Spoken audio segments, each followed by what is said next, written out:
దేవుని యొక్క వాక్యము చూసుకుందాము. యెహోషువ 1:3. నేను మోషేతో చెప్పినట్లు మీరు అడుగుపెట్టు ప్రతి స్థలమును మీకు ఇచ్చుచున్నాను. ఈ యొక్క మాట యెహోషువతో దేవుడు మాట్లాడుచు ఉన్నాడు. మోషే మృతి పొందిన తరువాత మా పరిస్థితి ఏమిటి అని జనులు కృంగిపోతున్నటువంటి సమయంలో యెహోషువను దేవుడు లేవనెత్తి అభిషేకించి ఆయనతో మాట్లాడుచున్నటువంటి ఆ మాట, మీరు అడుగుపెట్టు ప్రతి స్థలమును మీకు ఇచ్చుచున్నాను.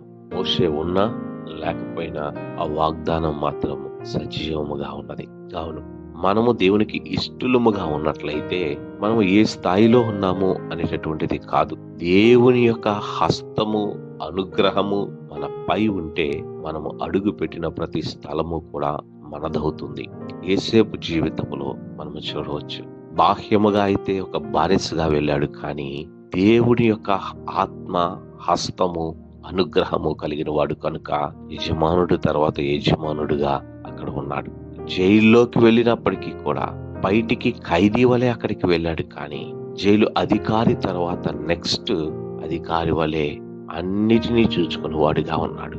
ఆ తరువాత రాజు యొద్దకు తీసుకుని రాబడినప్పుడు రాజు తర్వాత నెక్స్ట్ 2వ స్థానము అతనికి అనుగ్రహింపబడినది. రాజు తర్వాత యేసేపు ఏలినాడు. మనము ఏ లెవెల్లో వెళ్ళాము అన్నది కాదు, ఎలాంటి వానితో కలిసి వెళ్ళాము, ఏ యొక్క సహాయమును మనము కలిగి ఉన్నాము, ఎవరిని మనం సేవిస్తున్నాము, ఎవరి యొక్క అభిషేకము మన మీద ఉన్నది అనేది ఇక్కడ మనకి ఆధారపడుతూ ఉన్నది. మనము స్వతంత్రించుకుంటాం.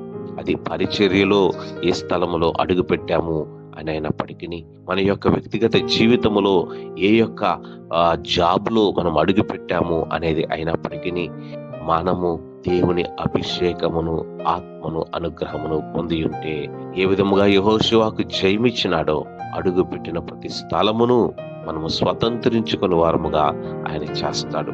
కాబట్టి కృప దేవుడు మనకు అనుగ్రహించును గాక. ప్రార్థన చేసుకుందాం. పరిశుద్ధుడా, ప్రేమ కలిగిన మా తండ్రి, నీ పరిశుద్ధ నామమునకు వందనాలు.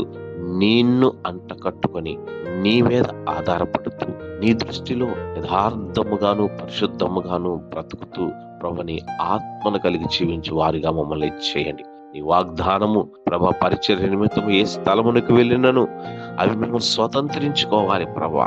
ఏ యొక్క బాధ్యతలను మేము స్వీకరించినప్పటికీ వాటిని మేము స్వతంత్రించుకుని వారిగా మమ్మల్ని చేయండి ప్రభా. అట్టి అభిషేకము అనుగ్రహము మీరు మాకు దయచేయమని ఈ హస్తమునకు అప్పగించుకొనొచ్చు. యేసు నామమున వేడి ప్రార్థన చేయుచున్నాము తండ్రి. ఆమేన్.